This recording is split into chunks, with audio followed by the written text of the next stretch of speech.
Il y a bien longtemps, dans un village niché entre collines et rivières, vivait Lengu, un grand chef. Issu d'une lignée vénérée comme des dieux, dont les pouvoirs mystiques se transmettaient de génération en génération, Lengu possédait des merveilles. La capacité de disparaître en cas de danger, l'invulnérabilité et un bouclier magique. Son peuple le craignait et le respectait, régnant avec une force ancestrale. Lengu avait un fils, Chibi, plein de potentiel, admirant son père et rêvant de devenir chef. Mais le monde changea avec l'arrivée des missionnaires et leurs enseignements étrangers. Les enfants, dont Chibi, apprirent le christianisme dans les écoles missionnaires.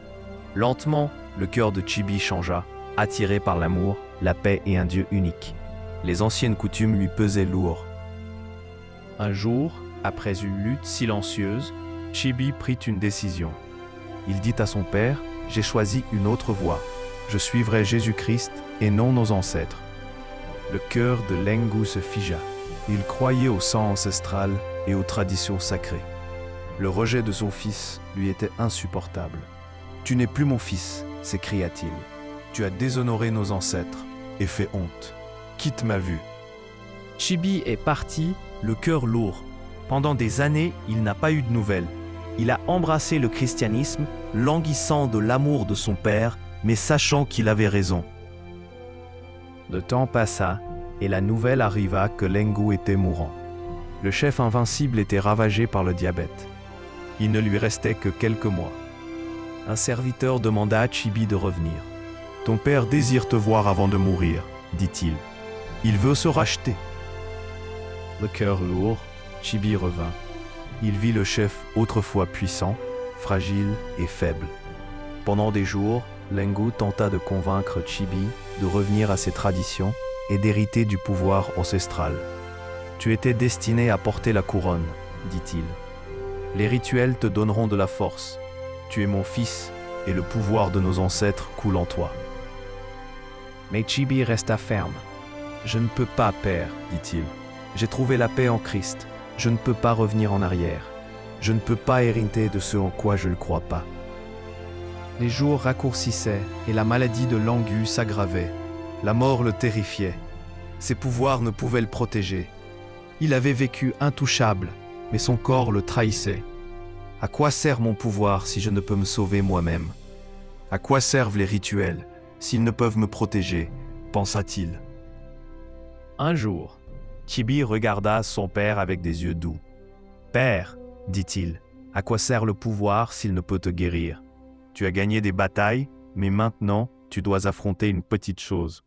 Quelque chose que ni le rituel, ni la force ne peuvent vaincre. Cette maladie t'emportera. » Le cœur de Lengu se serra. Il n'y avait jamais pensé sous cet angle. Le pouvoir sur lequel il comptait s'était effondré. Quelque chose en lui se brisa. Chibi ne parla pas avec colère, mais avec amour. « Père, dit doucement Chibi, la puissance de Jésus-Christ est plus grande que celle des ancêtres. Si tu crois, tu trouveras la guérison, même dans tes derniers jours. Les rituels ne te sauveront peut-être pas, mais la foi en Christ, elle, le fera. » Pour la première fois, l'orgueil de Lengu fléchit. Il vit dans les yeux de son fils une force qui n'était pas de ce monde. Elle ne provenait pas de rituels, mais d'une foi inébranlable. La peur le saisit, car il savait que les esprits de ses ancêtres pourraient l'abandonner. Mais l'amour de Chibi lui donna du courage. Dans ses derniers jours, Lengu s'agenouilla auprès de son fils et accepta le Christ. Il fut baptisé et son cœur était en paix. Il regarda Chibi et dit « Je te bénis, mon fils. Tu as raison. J'ai lutté contre ce que je ne comprenais pas, mais je vois maintenant que ton chemin n'est pas celui de la faiblesse, mais celui de la vraie force. » Chibi pleurait le père qu'il avait perdu et retrouvé. Lengu s'éteignit, le cœur en paix, l'âme en paix.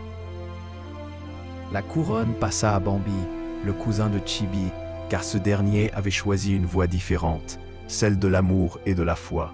Bien que Chibi n'ait pas hérité du titre de son père, il hérita de quelque chose de plus grand. La certitude que la véritable force ne réside pas dans le pouvoir, mais dans l'amour, la foi et le courage. Le village continuait d'exister, l'héritage des ancêtres toujours vivant, mais tempéré par la lumière du Christ. Le cœur de Chibi était en paix, sachant que même les plus grands passeraient, mais que l'amour et la foi perdureraient à jamais.